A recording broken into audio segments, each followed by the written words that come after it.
Good afternoon, everybody. I'm Asaf Ramarowski, the Executive Director of SPME, and it is my pleasure to once again welcome you to our webinar program series. This afternoon, we have the privilege and opportunity to talk to our good friend, Jack Wertheimer. Jack is a now Emeritus Professor of American Jewish History from JTS, Jewish Theological Seminary. He is the author and editor of 18 books. And of late, which is where we brought Jack to talk to us this afternoon, his recent book is entitled Jewish Giving, Philanthropy and the Shaping of American Jewish Life.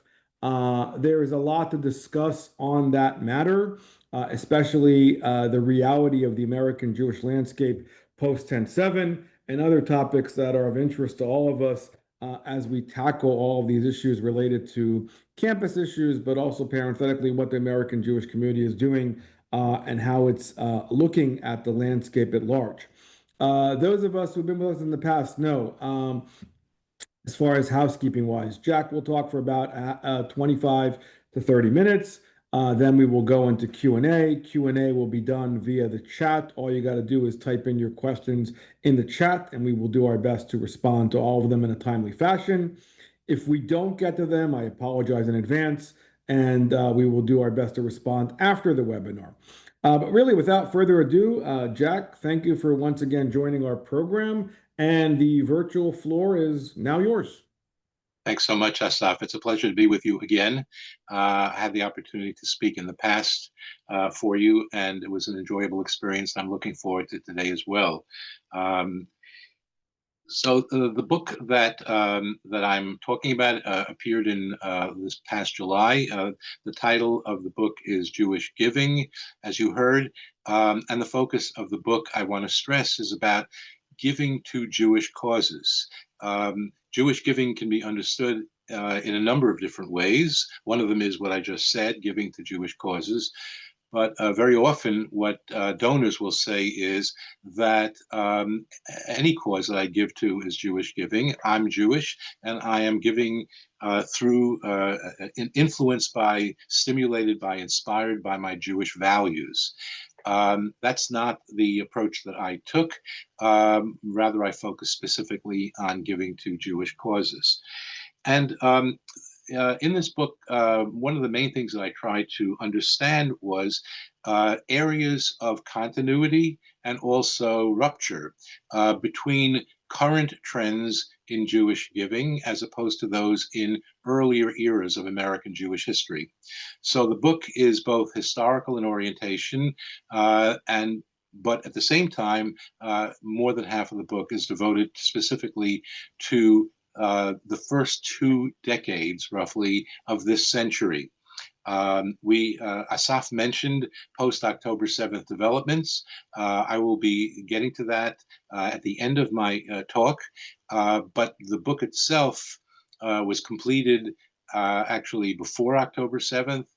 During the editing process, I was able to add a small section, but that's not the key focus for reasons I will explain a little bit later on also.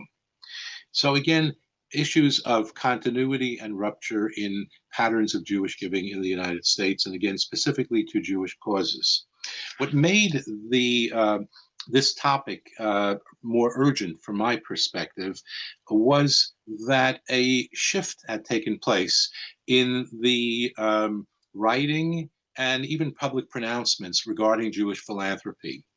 Just to highlight this, I mentioned to you an article that appeared in Fortune magazine in the 1960s, which discussed, quote, the miracle of Jewish giving.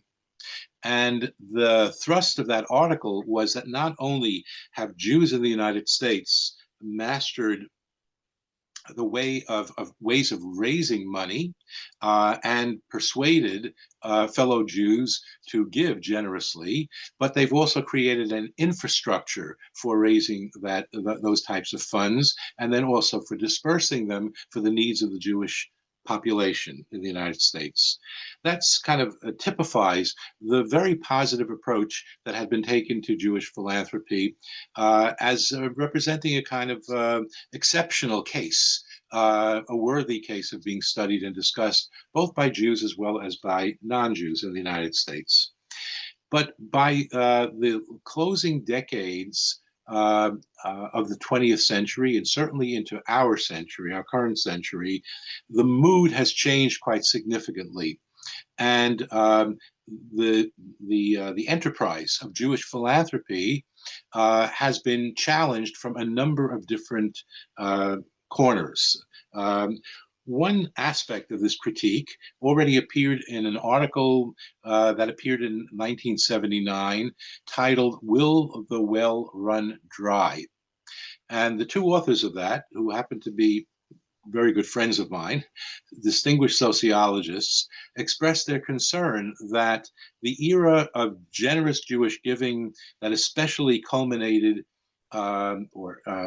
in the period from 1948 through the 1970s, in other words, through Israel's War of 48 and 67 and 73, and even beyond that, that era is coming to an end. And the concern was that the well of Jewish giving would be running dry. They proved to be wrong, as I will explain to you. But that is one concern, and the meaning, in other words, that as we project ahead, they expected that there would be a rupture in the sense of far less Jewish giving.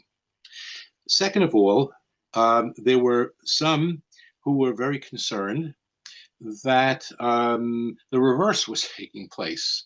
And there are those who continue to write to the present day that Jews, especially wealthy Jews, are making a terrible mistake because they're giving too much money to Jewish causes when there are so many other needy people around the globe who would benefit from their largesse. And this fellow Jeffrey Sachs, professor at Columbia, is an example of that, who expressed deep concern about all this money going to Jewish day schools and synagogues. Enough already. Jews should be much more concerned with the world at large and the indigents in the world at large. And a third area of concern that has been raised is from, frankly, people who are on the left of the spectrum, who have been concerned that in recent decades, meaning in the 90s to the present day, Jewish philanthropy is dominated by very wealthy individuals, especially those who have their own foundations, and that those individuals tend to be conservative in their orientation, politically and ideologically conservative, and that as a result of that, they are having an undue influence on the nature of American Jewish philanthropy today. Even people within the field have expressed concern about one aspect of this, and that aspect is that there was a time in the past when wealthy Jews would turn to the head of their local Federation of Jewish Philanthropy for advice as to how they should channel their giving. What are the deserving causes? What are not the deserving causes? That has come to an end in most cases. And many wealthy people, especially those who have foundations of their own, now have their own personnel and their own advisors whom they hire. And so the concern that's being raised by professionals in the field, especially community professionals who run federations and run other kinds of Jewish organizations, is that the expertise or the experts who are being consulted by wealthy Jews are not insiders in the field, don't understand what's happening, what the needs are in the field, and are basically ignoring the expertise that exists amongst professionals who have worked in the Jewish community for many decades. So now, to determine the validity of these concerns, I focused on two aspects. One of them is to write a history of American Jewish philanthropy, again, by which I mean focused on giving to Jewish causes. And second, to also focus attention on what has been happening in the current century. So in terms of the history of American Jewish philanthropy, what I have argued in the book is that we're looking at, we can rather divide that history, that long history, into three major components. The first consists of from the colonial period into the 20th century, roughly to the period of World War I.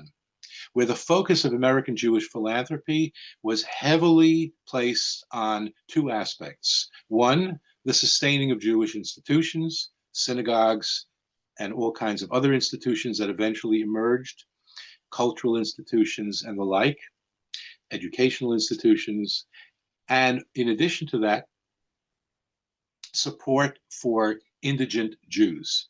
And that was a major concern because, again, this period of time from the colonial era until World War I was a period of large-scale migration, especially the era from the late 1870s until World War I, when the masses of East European Jews came to the United States. But even before that, during the so-called German era of immigration, there were needs that these immigrants had. And so these were the foci of giving. And this was especially urgent from the perspective of large donors, in part for religious reasons. They felt a religious imperative to aid fellow Jews. Secondarily, they were also concerned that it wouldn't look good for the American Jewish community to ignore the indigents in their midst. And third of all, their fear that if they did so, if they did ignore those needs, that missionaries would approach these poor Jews and convert them to Christianity. The second era that I focus on is the era roughly from World War I until the last decade or so of the 20th century. That was an era in which the focus shifted quite dramatically to attending not only to domestic Jewish needs, but also to international Jewish needs. Now, it's not the case that Jews completely ignored Jews in other lands, but there was no large infrastructure to support those. During World War I, the American Jewish Joint Distribution Committee was founded specifically to aid Jews in Eastern Europe who suffered during World War I and during the dislocation that occurred during the Russian Civil War and other conflicts in Eastern Europe. And what we see here is that Jews rallied starting during World War I to raise very significant sums of money to aid Jews in other lands. And there were periods of time during the 20th century, essentially, in which, aside from giving to support religious institutions such as synagogues, leaving that aside, roughly half of all money given by Jews to Jewish causes was sent abroad. And it was a campaign and an effort on a large scale.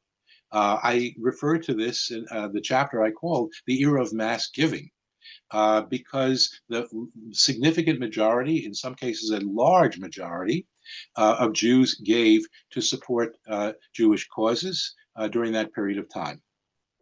Which brings us now, and of course I should mention, when I talk about causes abroad, in addition to the plight of East European Jews, there also was the emerging Yishuv, the settlement of Jews in Palestine, and the desire of American Jews to aid in that process. The longtime leader of the American Zionist movement, Louis Brandeis, was especially interested in helping in creating the infrastructure of Jewish life in Palestine. And that, of course, then continued once the State of Israel was established, when in 1948, staggering sums were raised to aid the new Jewish state. And that would continue apace in 1968 and 73, and then well beyond that, when there were many emergency campaigns for Israel. The third era that I would refer to comes much closer to our own time, and it begins in the 90s. Although I should note that in the 1990s, $1 billion was raised to help Israel settle Jews from the former Soviet Union. So there was a very significant sum going there. But in the 90s, we begin to see some shifts occurring, and that was especially the case then in the first decades of this century. To begin with, during this period of time, we see a decline in the percentage of Jews who claim to be giving to Jewish causes. National surveys and local surveys were conducted by the Federation movement. And the most recent survey that we have, national survey that we have, dating to the year 2020, in this case done by the Pew Research Foundation, found for the first time that they had been conducting these surveys that only, in quotation marks, 48% of American Jews claimed to have given to any Jewish cause during the prior year, meaning in 2019. Now, again, we're not talking about sums of money. We're talking about, did you give anything during that period of time? So that's an important shift already, a declining percentage of Jews giving to Jewish causes. Simultaneously, during that period of time, we witnessed a staggering increase in the wealth in some sectors of the Jewish community. As part of my research for this book, I interviewed roughly 320 people across the country who were somehow involved in philanthropy, both as fundraisers, as federation people, as organization personnel, as well as givers, as donors. And one of the donors who was involved with the large foundation said to me very nonchalantly, well, we have in our community several young men who've already made their first billion. She took that for granted. I don't. Those are staggering sums. And we know that there are very significant individuals who have huge sums of money. I'm sure that you can think of names of such individuals today. Certainly the name of Mr. Ellison is very much in the news these days, Oracle. Michael Bloomberg, I could go on. But this then in turn has led to the creation on a much larger scale since the 1990s of foundations that have an interest in Jewish causes. I hasten to say that the vast majority, the overwhelming majority of these foundations still give no more than between a quarter and a third of all their largesse to Jewish causes. The rest goes to non-sectarian causes. Those, I'm talking about the foundations that have an interest in Jewish causes. But that having been said, there's still very significant sums of money in play. And then there are the foundations, where we see that there are foundations which have hired professional personnel. And those personnel are involved, obviously, in helping the foundation make important grant-making decisions. And that, too, is a relatively new phenomenon, and it represents a break from earlier periods of time. I noted a little bit earlier that wealthy people usually turn to their federation professional and ask it almost always was a he, advice. And the other aspect of this is that there was a pulling back from sending money abroad. Not that no money was sent abroad, but declining percentages of funds were going abroad, except in cases of urgency.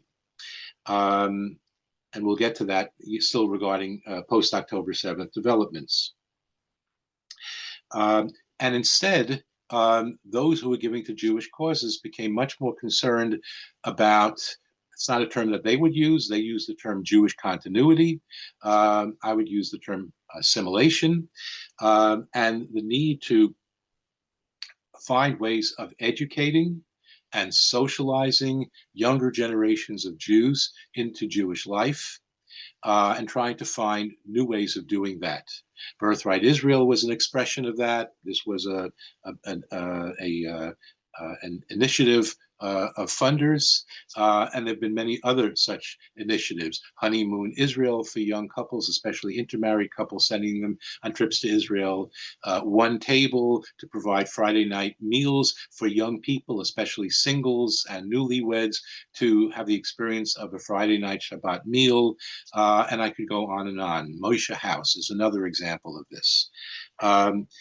So the focus has shifted then from, if you will, global concerns to domestic concerns, not to the one to the exclusion of the other, but certainly the emphasis has shifted. And the other aspect that I would focus on to represent change, if not rupture from the past, is that the players have changed somewhat as well. In the past, the biggest donors were men, Jewish men, usually in their 50s, probably even older than that, who had already made significant sums of money and were making funding decisions. That has been changing, obviously not to the exclusion of men of that age, but first of all, women are playing a much more significant role in philanthropy today, both as individuals who have a responsibility for making funding decisions for their families. In some cases, when their husbands pass away, they continue to be involved heavily in making funding decisions.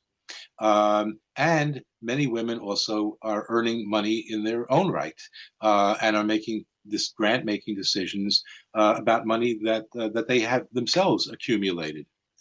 So women are a much larger factor today, which is not to say that women were not a factor and did not play a role in the past. In my book, I trace just how much women have played a role, often in saving institutions, saving synagogues, because they were able to raise the money for it. The wealth now concentrated in the hands of women is very different. And the other another group that has emerged are the Orthodox. It used to be said back in the 50s that you could see a gradation or a gradient rather, Orthodox conservative reform, poor, middle class, wealthy. That's no longer the case. There are many Orthodox Jews of significant wealth, including in the Haredi community, the so-called ultra-Orthodox community. And these individuals differ significantly from non-Orthodox Jews in their giving patterns and even in their motivations. I interviewed a fair number of Orthodox donors, and what to a person they said was, well, we're commanded to give. We are commanded to tithe, to give maser, a biblical commandment. And speaking with people at organizations that have donor-advised funds under their umbrella, they spoke to me about how young Jews, Orthodox Jews, and including Sephardi Jews, I should add, when they earn some significant money or accumulate money, they immediately set aside 10%, which is going to go to charity. The other significant difference of Orthodox Jews compared to non-Orthodox Jews is that they give overwhelmingly to Orthodox institutions, and they do not necessarily give in what others would regard as a strategic fashion. They give. I'm looking at the tax filings of foundations that belong to Orthodox Jewish families. What's quite apparent is that some of these foundations will give to many hundreds of Jewish institutions that are Orthodox, to synagogues, to yeshivas in this country and also in Israel. And not least, I also want to mention the emergence of another type of new donor, and that is some individuals who immigrated to the United States from the former Soviet Union with their families, some of whom have become quite successful, especially in Silicon Valley, and they are amongst some of the biggest donors to Jewish causes. And last of all, I should mention as well younger generations who are playing a much larger role now, being given responsibility by their parents and grandparents to make funding decisions, because their elders know that one day they will inherit responsibility for making all the funding decisions. And the wild card here is, how are they going to be allocating their resources? Will they continue to give to Jewish causes? Will they give to non-sectarian causes? And this is a major issue confronting Jewish philanthropic life in this country, particularly as rates of intermarriage have increased so dramatically. And that has led in quite a number of families to a loss of interest in Jewish causes, and the argument that Jews are okay, we don't need to spend money on them. Look at all the other people around the world who are worthy and needy, and therefore should be supported. So there are areas then of discontinuity between the current period and that of the previous one, which I described as the era of mass giving. And now just to circle back to some of the critics that I mentioned earlier. Is it true that the well is running dry? It is not true. The sums of money that are being given to Jewish causes continue to increase very handsomely. It's not to say that every Jewish organization is thrilled, because there also are priorities that are set by funders as to where they want to give, and that may exclude and does exclude certain types of organizations.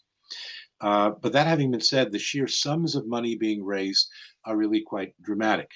It was estimated in an article based on significant research that appeared in the Jewish Forward, the English language Forward, in the year 2013, that somewhere between $4.5 and $6 billion was going to Jewish causes.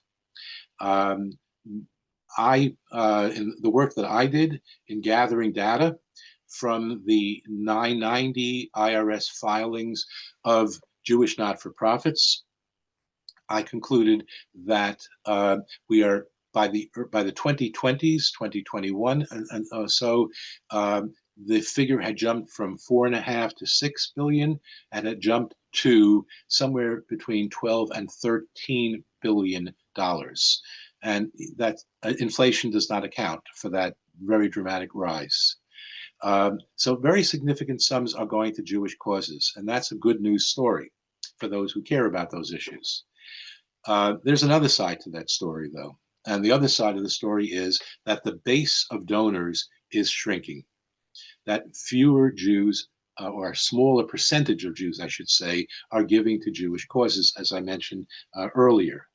That, I should add, is also the pattern in American philanthropy in general. It's not limited to the Jews.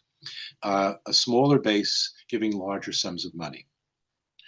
And then on the other critique concerning the conservative orientation of philanthropists, on one level, there is some justice to what's being said if you define conservative as meaning interested in the preservation of Jewish life and Jewish continuity in families and in the Jewish community.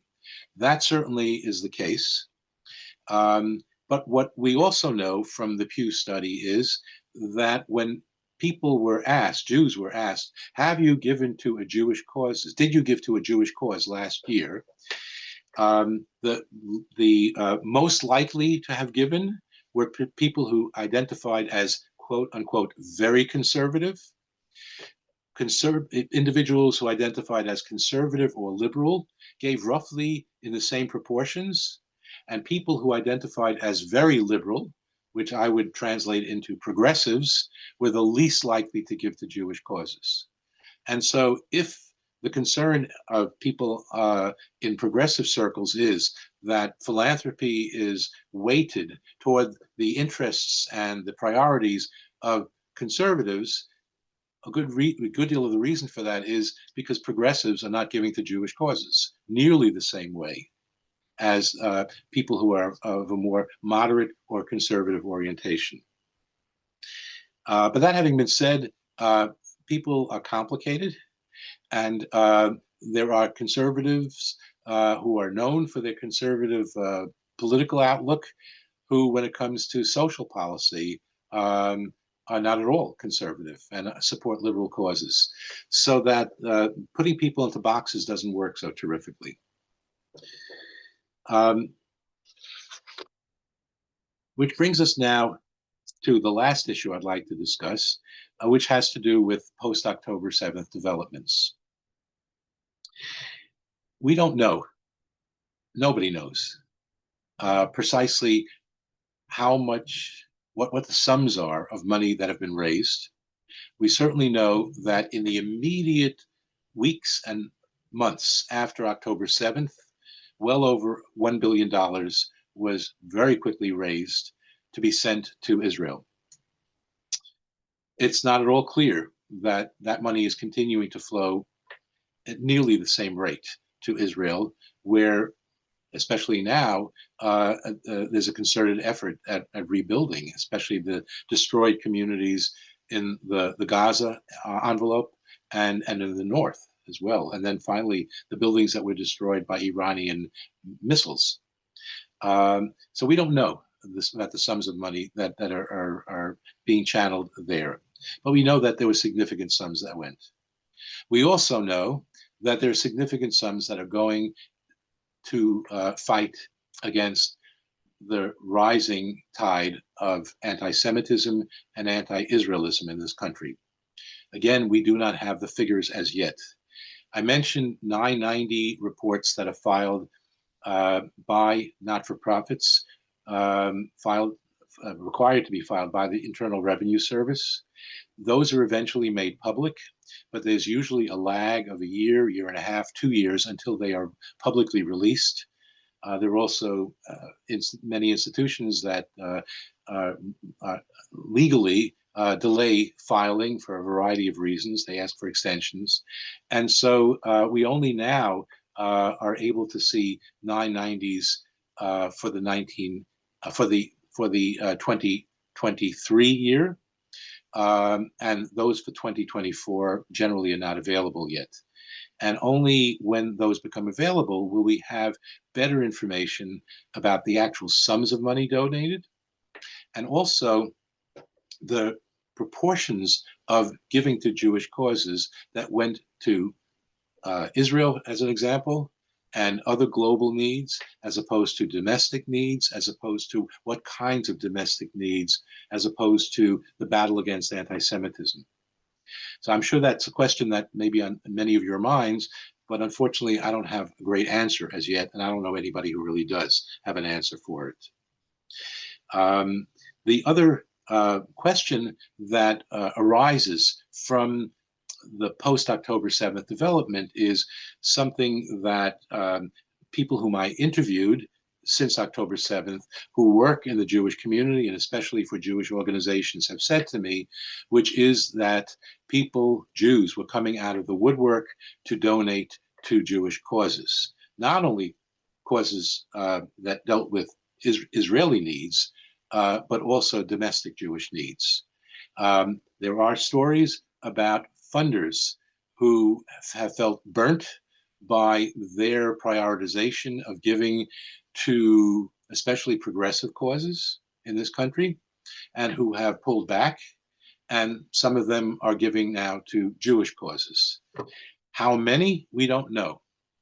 The numbers that I've seen, the estimates that I've seen, suggest that maybe 30,000 new donors are giving to federation campaigns, but that's still a very small proportion of the total population of American Jews.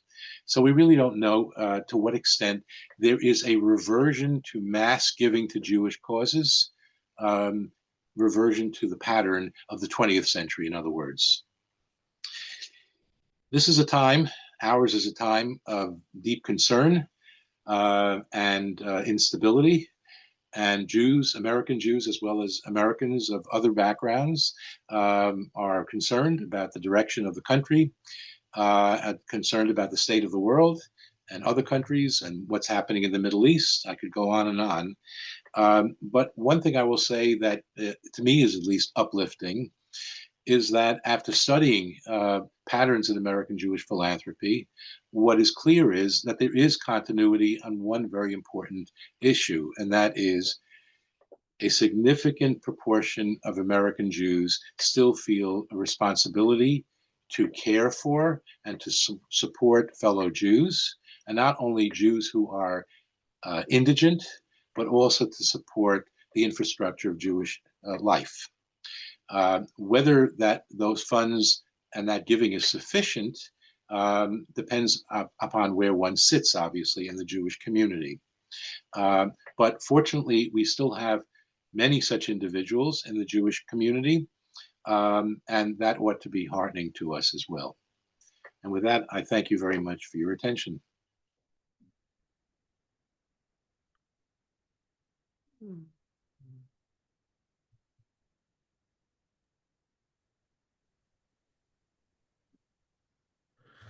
Well, thank you for that, Jack, for that very thorough overview of really a complex landscape. I got a lot of questions, and I'm sure Alex does as well, and we have from the audience.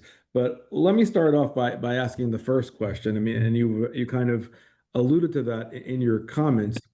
When you talk about the younger generation and you're talking about the politics and the this kind of new cadre of program officers and family foundations, have you discovered in your research? I mean, what does all this mean for these legacy institutions? I mean, are they able to really hone in and serve the politics or the politicization of their donors as a result of the fact that we have now so many politics? Is that creating a mistrust with these kind of umbrella organizations, or are they able to really still hone in on what would be central causes that historically, as you correctly stated, historiography wise, have been unifying factors versus where we are now with the political environment that we're in?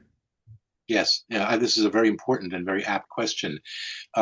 So I have to begin by differentiating between which legacy organizations we're talking about, by which I mean that federations certainly in large cities, as opposed to the small cities, are doing very well.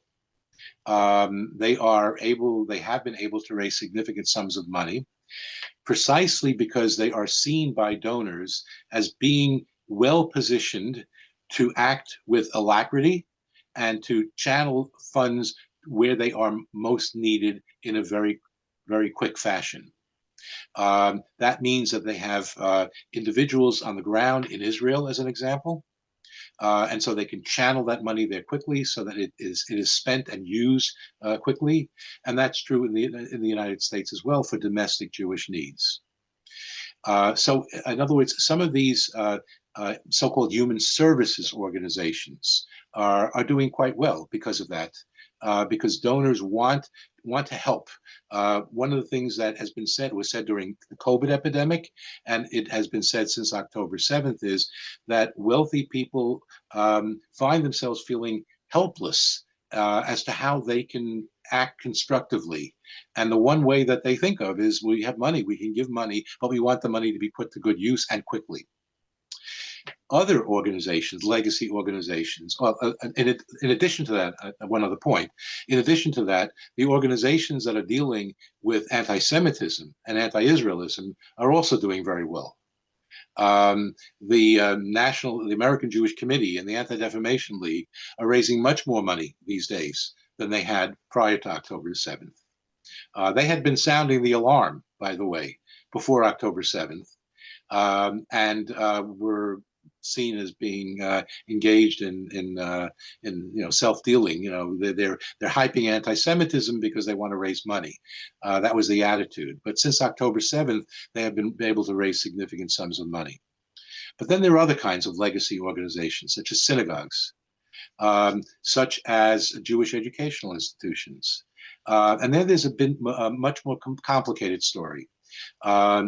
Because, first of all, there are Jews who will say, well, I have to prioritize Israel and the battle against anti-Semitism, as well as human service needs, and therefore religion and education may be secondary. But there are other donors, I have learned, who have drawn the conclusion from the news coming out about the lack of interest of a certain population of younger Jews in Jewish life, that no, we have to invest more money in educational and immersive activities to draw these people back into Jewish life. There's a whole other aspect to your question, which was the political aspect. And there, it's very difficult to know how things are going to play out. Because what we're also seeing, of course, is a very strong revulsion, if not antipathy, among many Jews, especially younger Jews, to the Trump administration, which I would add has been quite strong in trying to address anti-Semitism and also quite strong in support of Israel. And because they hate the Trump administration so much, some of these younger Jews are identifying both of those causes as being somehow opposed to what they ought to be supporting. So the politics of this have become extremely complex, and we don't know how long that's going to last. There were some who felt that with the ceasefire, that anti-Semitism and anti-Israelism would decline. I just published an article last week, and for the first time that I've ever published any articles, I've received quite a number of pieces of hate mail from anti-Semites and from Jewish anti-Zionists, I should add as well. Especially amongst younger Jews who have been influenced by their peers and the peer culture, influenced by campus culture, influenced by the social media, we don't know how that's going to play out over the long term, including as they grow older and take responsibility for philanthropic decisions, where they're going to want to invest their philanthropy. Your question has still many dimensions to it, but that's the best I could do at the moment. No, I appreciate that. Thank you. Alex, before we go to the audience, go ahead. Sure. You and I have talked about some of these things before. I'm very happy to have had that opportunity. But I want to ask about professionalization of philanthropy in the sense of staff. 50 years ago, certainly 100 years ago, the only Jewish professionals as a whole were maybe people who worked for the precursors of JCRCs or federations, whatever they were called back in the days, but donors themselves didn't have really professional staffs. Now we find that the whole donor mechanism is in most cases highly professionalized, that even individual donors, after they get to a certain stage, they don't write the checks themselves, they don't investigate the causes themselves, but they turf it out to their professionals, and there are whole programs to train Jewish philanthropic professionals. I think Indiana University has such a program, and yes, that's correct. Yes, certificates and executive. It's become a real specialty within certainly the Jewish community and also within philanthropy as a whole, parallel with the professionalization of NGOs and pretty much everything else. And I was wondering whether you think that that's had an impact on not only on the structure, but really on the direction of, or the tone at the very least, of how the enterprise works. Yes. Well, tone is certainly an issue. I have an entire chapter in my book about how grantees, what their experience is with their grant makers and the professionals that they deal with, and vice versa.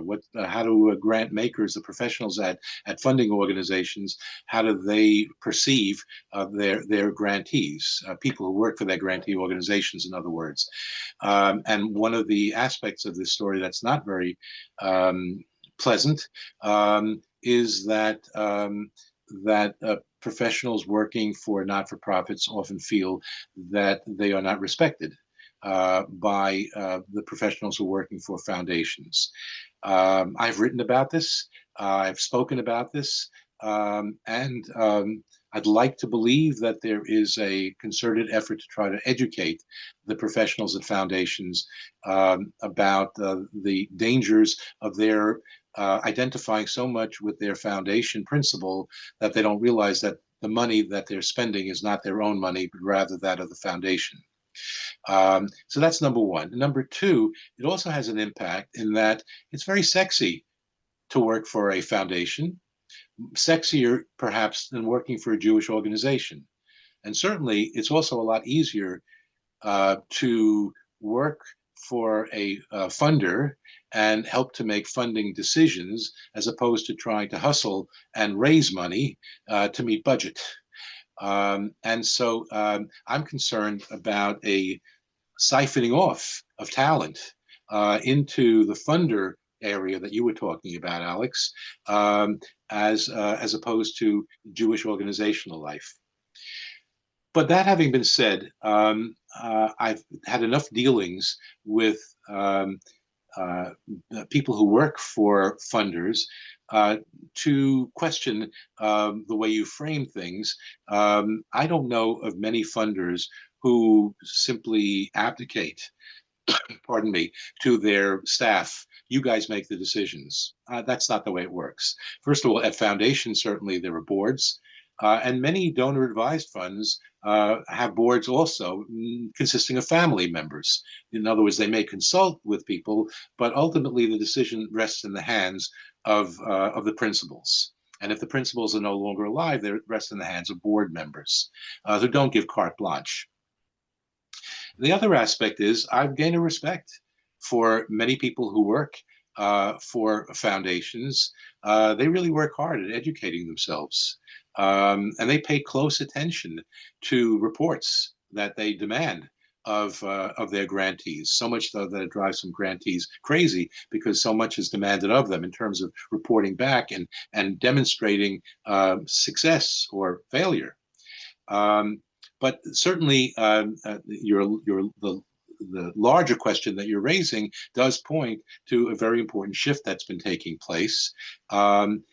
At least for those funders who are asking for and who hire consultants or hire staff to work for them.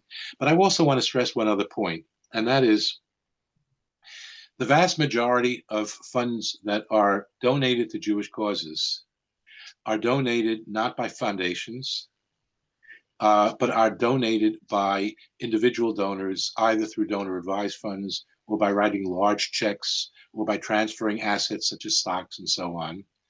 And the distinction between the two is that the average donor, our average wealthy donor, and by wealthy I mean a donor who can give $50,000 or $100,000 or $1 million a year, or let alone many millions of dollars a year, those individuals are primarily involved in sustaining institutions.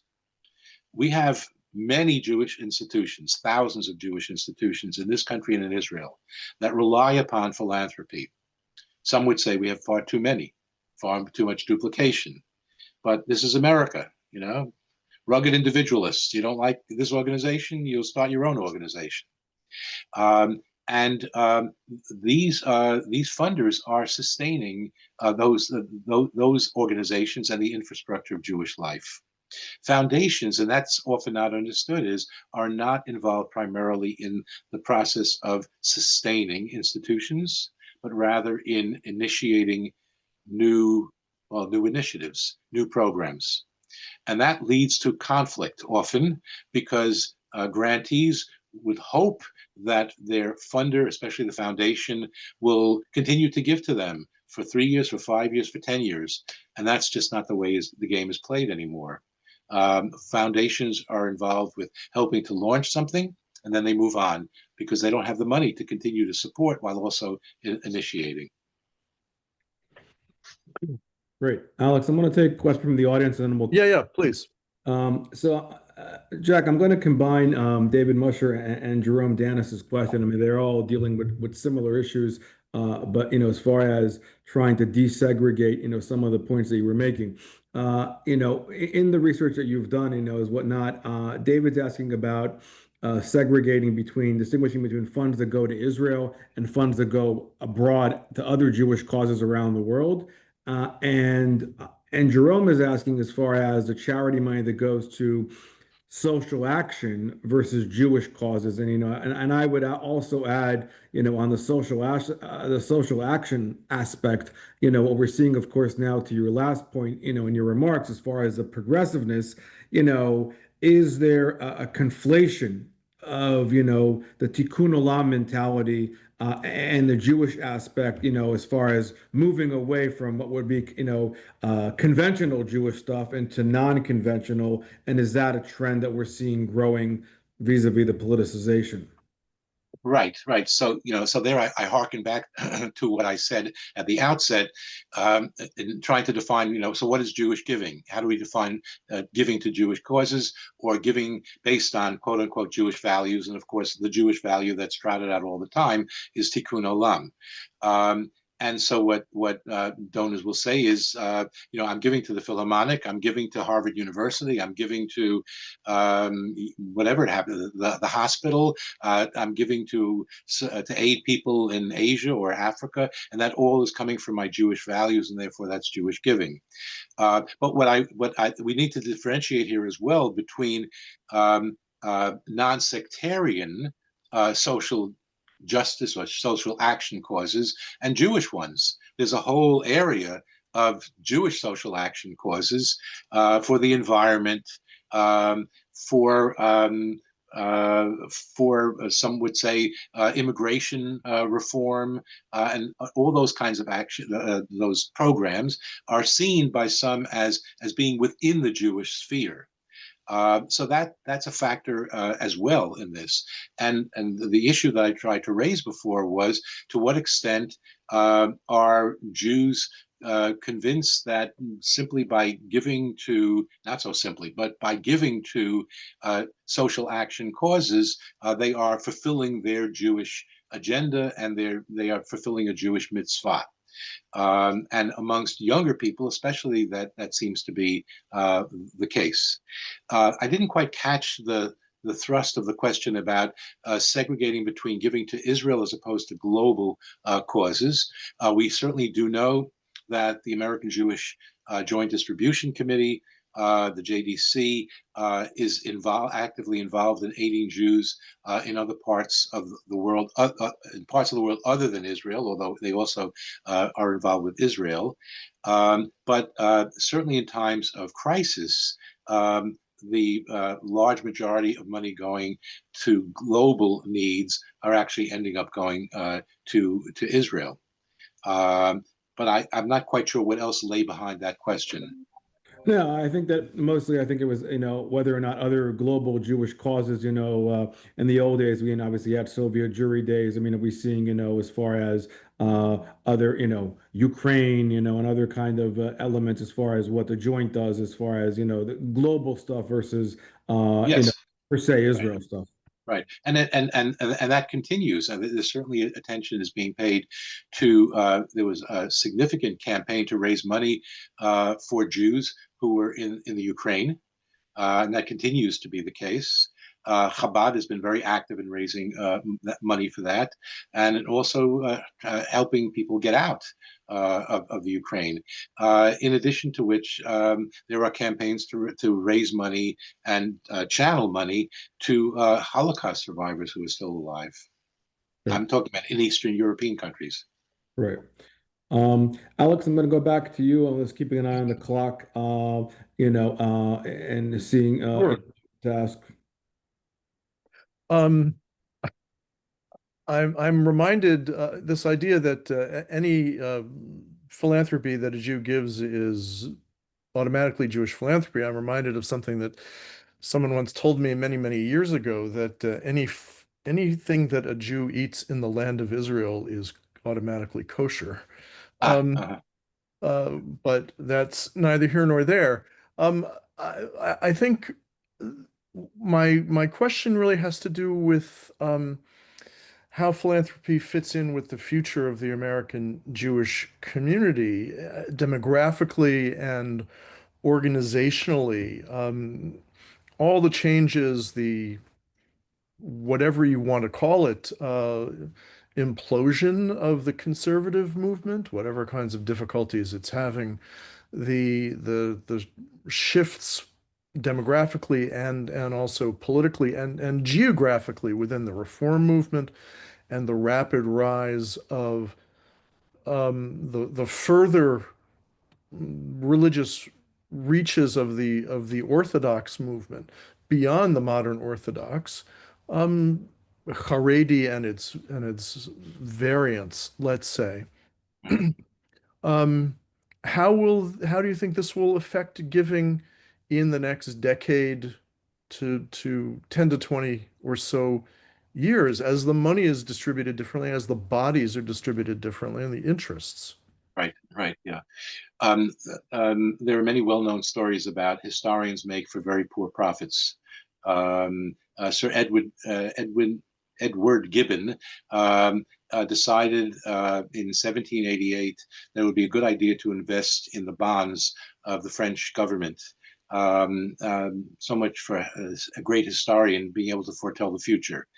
Um, I'm not going to try to forecast what the future will bring, but I want to talk about what we do know now, um, and that is that there is a direct correlation between being involved in Jewish life and including very much including religious life and giving to Jewish causes. The Jews who do not give to Jewish causes tend not to be involved in anything else, or tend to be involved very little, I should say, in other aspects of Jewish life. And so, as we have larger populations who are moving further away from Jewish life, we can anticipate that philanthropy will be affected by that as well. The other aspect that I would focus on regarding your question is that what we see in the Orthodox world, I like to refer to it as the Orthodox philanthropic universe.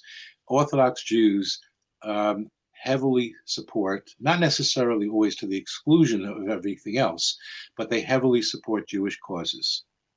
That is not true of non-Orthodox Jews.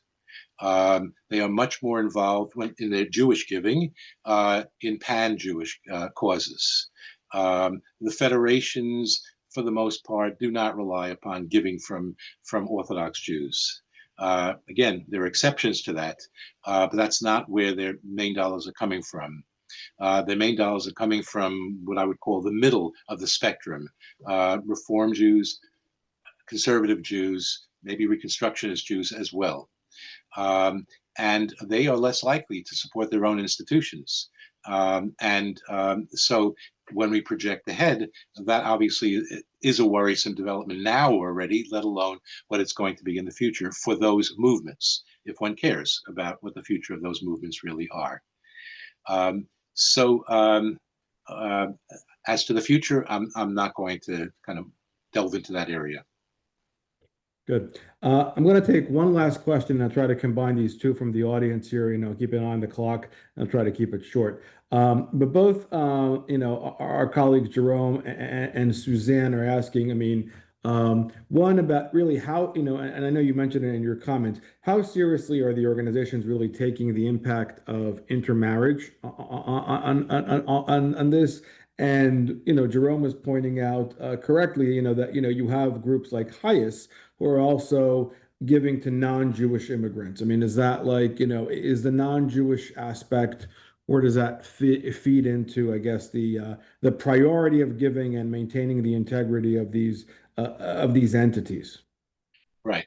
So I don't pretend to be authoritative about HIAS, but the very fact that we're talking about it as HIAS, and more important that they changed their name to HIAS, and they are not talking anymore about Hebrew Immigrant Aid, suggests that I don't think that they're giving it all to Jewish immigrants.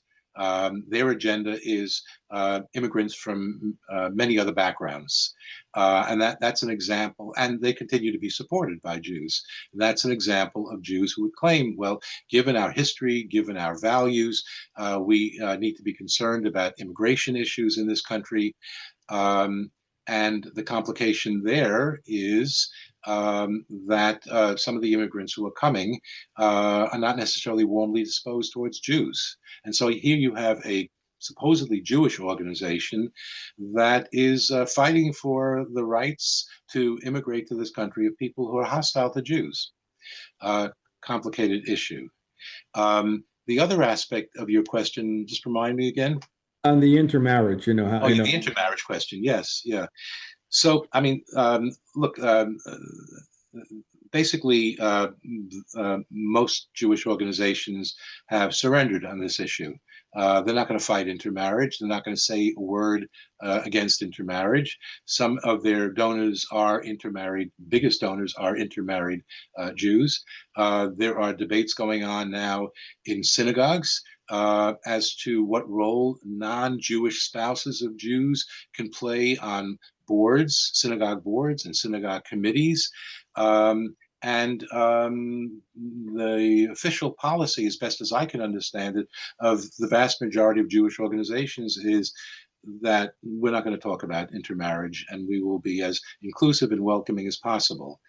I can understand why they're doing that, but until we recognize that intermarriage is the largest factor that has an impact on the erosion of Jewish involvement, if we keep on denying that, we're going to be missing the main story that's occurring today domestically in terms of Jewish life.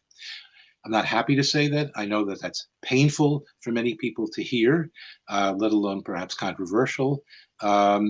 But all the data we have points to the difficulty that intermarried families have in maintaining a connection to Jewish life and in educating their children to want to be part of the Jewish community. Great. Jack, I want to really thank you for joining us this afternoon. I mean, you covered a great deal of information and obviously very relevant to all of us in the space and trying to understand the landscape and unpack the politics behind all of this. So I appreciate you joining us. As always, I appreciate Alex joining me, and of course, everybody who joined us this afternoon. Thank you for taking the time. Be on the lookout for future webinars. Jack, we hope you can come back at a later time for another program when you have more to share and more exciting things. And thanks so much. We will be in touch soon. So everybody have a good day, and we'll talk soon. Thanks. Thanks very much, Jack. Be seeing you.